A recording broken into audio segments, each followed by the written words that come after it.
नमस्कार बंधुओं, मैं फिर हाजिर हूँ दुष्यंत कुमार जोशी आपके साथ अपनी पुस्तक क्यों मोदी और क्यों भाजपा, आओ जाने सफा सफा।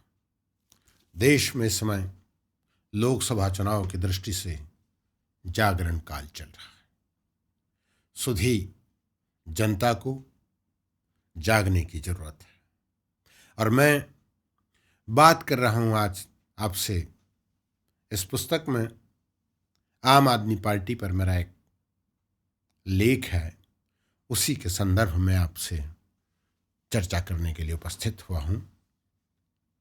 मित्रों, वर्ष 2011 में रालेगांव सिद्धि से एक आधुनिक द्रोणाचार्य बाबा अन्ना हजारे लोकपाल की भावना के साथ दिल्ली में उपस्थित हुए। दुर्योधन और दुशासन दोनों की पर्याय कांग्रेस का शासन था। भ्रष्टाचार अपने चरम सीमा पर था और उनके लिए यह सब चुनौतियां थी। बाबा दिल्ली में आए और अपने इस संघर्ष के लिए उन्होंने 5 पांडवों की तलाश की। पांडव उन्हें मिले भी। पहले पांडव थे युधिष्ठिर के रूप में, कुमार विश्वास सत्यजन के साथ था।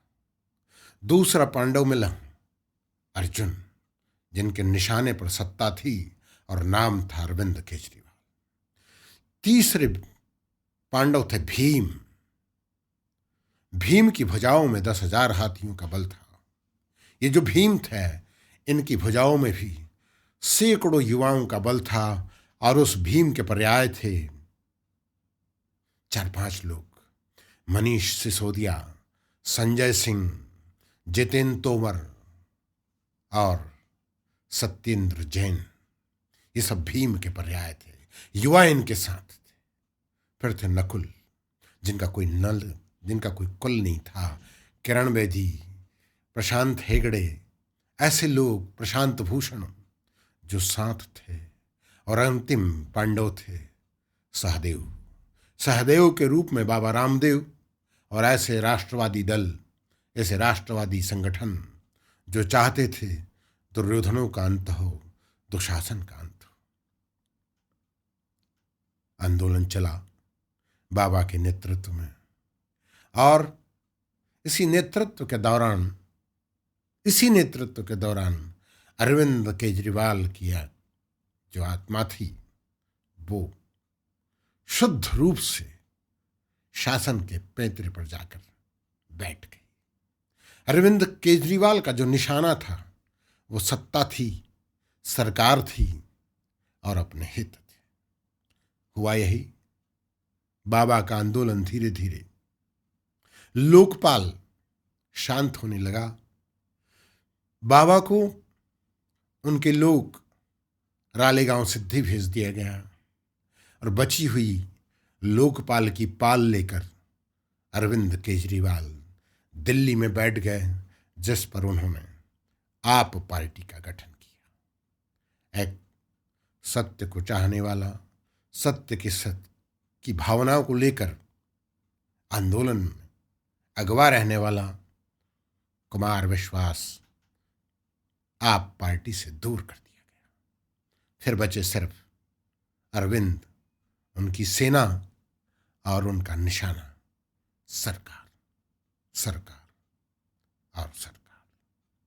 2012 में जब सरकार बनी, सिर्फ 28 सीटें आप पार्टी को प्राप्त हुई और इन 28 सीटों के आधार पर वो सरकार बनाने की स्थिति में नहीं थे। जिनके लिए, जिन दुष्टों से या दुष्ट विचारधाराओं से या दुर्योधनों से या दुशासन से लड़ने के लिए बाबा अन्ना हजारे रालेगांव सिद्धि से दिल्ली आए थे, उनके उस लोकपाल को, अपने उस द्रोणाचार्य के सिद्धांत को तिलांजलि दे दी अरविंद केजरीवाल ने और कांग्रेस के खेमे में जाके कहा कि तुम न दुर्योधन हो न दुशासन, ये दोनों तो मुझे बनना है।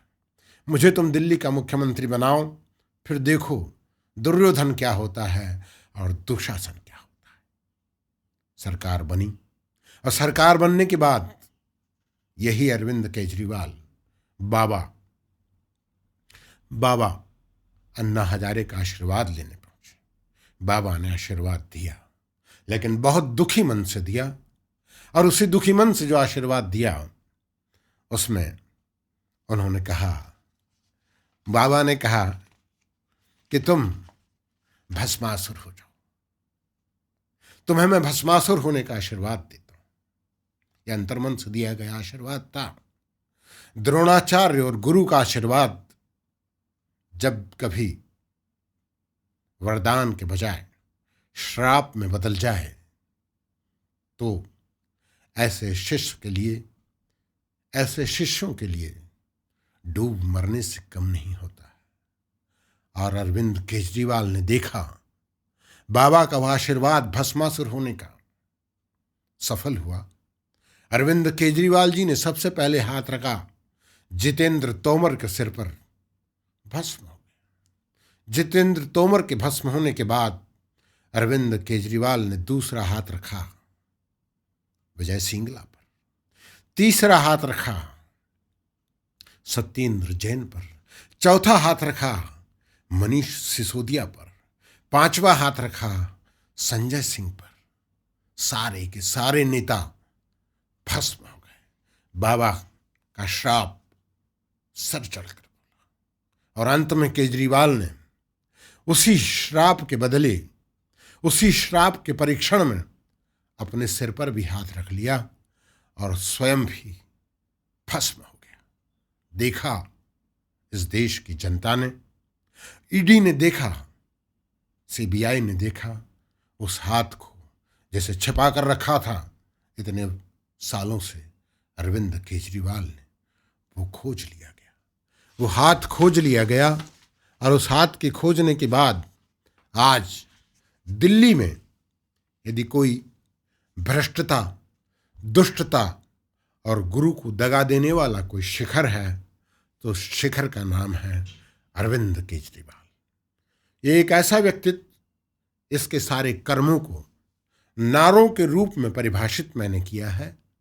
आप पार्टी के चरित्र को मैंने अपने नारों से एक परिभाषा देने का प्रयास किया है। आइए उन्हें सुनें और दोहराएं भी। ये सारे नारे आपको दिल्ली के चुनाव में लगाना पड़ेंगे। लोकसभा के चुनाव में आप मेरी भावनाओं को जनता तक पहुंचाएं। और ये जो नारे हैं, यह अभिव्यक्ति है अरविंद केजरीवाल और आप पार्टी के कामों की। ये जहर है कि आग है? अरविंद केजरीवाल के बारे में पूछ रहा हूं मैं आपसे कि ये जहर है कि आग है? ये दिल्ली का नाग है? ये आप है कि श्राप है? ये आप है कि श्राप है? ये दिल्ली का पाप है? ये पंजाब देगा पाक को, खालिस्तानी पाप को। आपने देखा देश की ईडी ने और सारी अनुसंधान संस्थाओं ने यह तय कर लिया है और ये जो पक्का कर लिया है कि खालिस्तान से एक बहुत बड़ा चंदा अरविंद केजरीवाल को मिला है।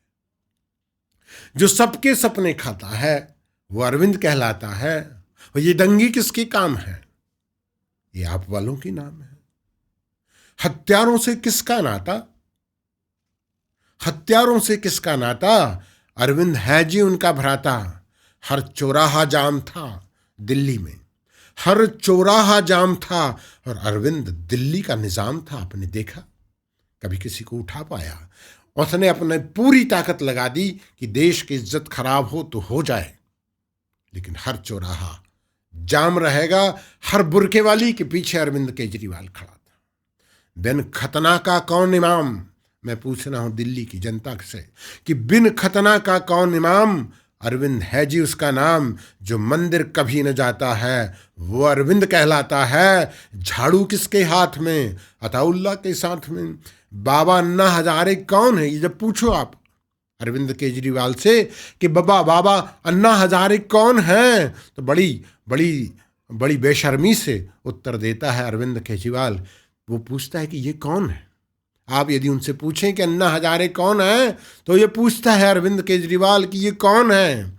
कुमार विश्वास का घाती है, जय चंदों का साथी है। हर घर इमाम बोलेगा, अरविंद भी संग हो लेगा। खालिस्तान के कौन है साथ, आप वाले झाड़ू हाथ। मुल्लाओं के संग लड़ेगा, हिंदू हित पर मौन धरेगा। शराब ठेके के 3 दलाल, जानते नहीं हैं क्या आप? अब तो सिद्ध हो गया है देश में। शराब ठेके के 3 दलाल, जैन सिसोदिया केजरीवाल। अरविंद कर्म की काली कहानी, यमुना जी का काला पानी। अरविंद के कई चेहरे हैं और सब में दाग गहरे हैं गहरे। सब में दाग गहरे हैं। सेना पर जो उंगली उठाए वो कौन है? वो गद्दार है देश का। सेना पर जो उंगली उठाए वो गद्दार है देश का। और राशन कार्ड के घपले हैं वो इमरान नहीं, सब अरविंद के अपने हैं। केजरीवाल का नारा है, हर गद्दार हमारा है। वो रोहिंग्या हो, चाहे आतंकवादी हो, चाहे खालिस्तानी हो। अरविंद केजरीवाल का नारा है, हर गद्दार हमारा है। मैं आपको सिर्फ आपके सामने एक नारा दोहराऊंगा, आपकी ओर से उसका उत्तर आना चाहिए, अरविंद केजरीवाल। क्योंकि जो नारा है वह अरविंद केजरीवाल के ही कर्मों को अभिव्यक्त करता है। देखिए, भारत अखंड को खंड खंड करना कौन चाहता दिल्ली में? मैं पूछता हूं आपसे, आपके पास में एक ही उत्तर आएगा, खालिस्तानियों के साथ कौन है? भारत अखंड को खंड खंड करना कौन चाहता दिल्ली में? सिख भक्तों में देशद्रोह को कौन जगाता दिल्ली में? आपके साथ आपकी आत्मा का स्वर एक ही निकलेगा, अरविंद केजरीवाल, अरविंद केजरीवाल, अरविंद केजरीवाल। मैं फिर पूछता हूं, रोहिंग्या संग जिन्ना बनकर कौन खड़ा है दिल्ली में? आपकी आत्मा से एक ही उत्तर आ रहा है, आप बनी है श्राप देश का। कौन प्रभाली दिल्ली में? रामलला पर मौन बना है। बाबर कौन है दिल्ली में? सेना पर जो उंगली उठाता। कौन बाजवा दिल्ली में? मदिरा से जो युवा मारता। कौन है दल्ला दिल्ली में? गजवाए हिंद के मंसूबों को कौन पालता दिल्ली में? हिंदू हित को सुली चढ़ाकर अजान लगाता दिल्ली में। कौन है वो? मैं आपसे इसी संदर्भ में एक और नारा बोलने जा रहा हूं, उसका भी वही उत्तर आपको देना होगा जो आपकी आत्मा से भी निकल कर आएगा। मैं पूछता हूं, जवाब आपके पास है, आपको बोलना ही पड़ेगा। मैं पूछ रहा हूं आपसे, 52 चाकू सीने पे खाकर अंकित मारा था दिल्ली में, हत्यारों संग मौन साध कर कौन खड़ा था दिल्ली में?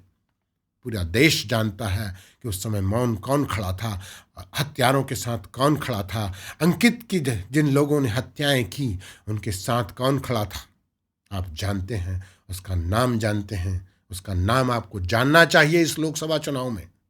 और आपको अपने मत देने के पहले ये सोचना चाहिए कि देशभक्त कौन है, राष्ट्रभक्त पार्टी कौन है, कमल कौन है, भाजपा कौन है और नरेंद्र मोदी कौन है। मैं फिर पूछ रहा हूं आपसे, हर चौराहा जाम किया था बुरका बुरका दिल्ली में, भारत माँ को नोच रहे थे, कौन खड़ा था दिल्ली में चुपचाप?